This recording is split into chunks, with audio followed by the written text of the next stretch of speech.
Our next speaker, where's Ann Wright? Where's Ann? Our next speaker on her cell phone, always doing the ever organizing, is Ann Wright. We want to bring Ann Wright up because this is a woman who I've known for about 12 years. This is a woman, one of 3 State Department officials who resigned at the start of the Iraq War. Because she knew then that war was about oil. She knew then that climate change was out of control. She had it right, and she resigned on principle, and ever since has been fighting the good cause for no war and no warming. Ann Wright. Go get them. Thank you. Well, I say to the State Department, there are more of you all that ought to be resigning. If I could resign again, I'd resign over this global issue of climate. Right now, that State Department is not doing what it ought to be protecting us, the people of the United States of America, protecting us from a government that says we don't care about the rest of the world. We don't care if Micronesia sinks into the ocean. We don't care if the glaciers of Greenland slide off into the ocean, creating tidal waves that will sink the coastal areas of the United States and of Europe. That government doesn't care. But I'll tell you, inside that State Department, right there, there's an Office of Oceans and Environment and Science, and there's some professional career people that we call upon right now to do the right thing. And if the right thing is resigning like I did 4 years ago in opposition to the war in Iraq, then come on out. Come on out and resign right now. Come on out. It's your conscience that's at stake. It's your conscience. That's what we're trying to be here right now. We're the conscience of the people of America.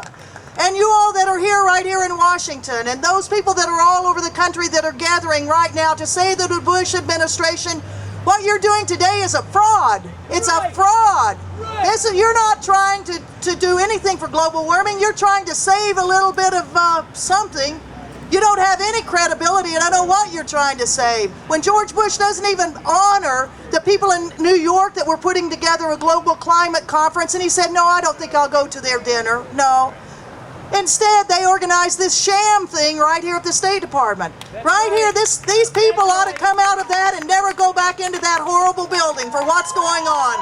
Speak truth to power! Truth to power! I was also in the U.S. military for 29 years, and there are a lot of people that ought to be resigning from that Pentagon and out of the military services, because not only are they participating in a horrible, horrible thing for global warming, for grabbing, stealing oil from other countries, that oil in Iraq, and thinking about what the oil in Iran, and this subterfuge that they're talking about nuclear energy, nuclear weapons on Iran.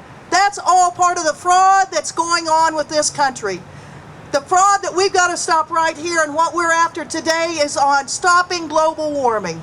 It's up to us to do it. We can do it. We have to do it for the future of our country. We've got to save the polar bears. We've got to save the kids. We've got to save this planet so that we can continue living on a most beautiful place in our whole universe. So it's acts of conscience. That's really what it's all about. The conscience that we have for our fellow humanity, what we have for our planet. So if you know somebody that works in this federal government right now, you ask them about their conscience. As these people that are with the State Department come right down this path, let's gently ask them, have you thought about your conscience, your soul? Because that's what it's all about. It's for our own sanity, it's for our own conscience that we're doing this, as well as for our lives. Thank you all so much, and keep up the great work. Thank you.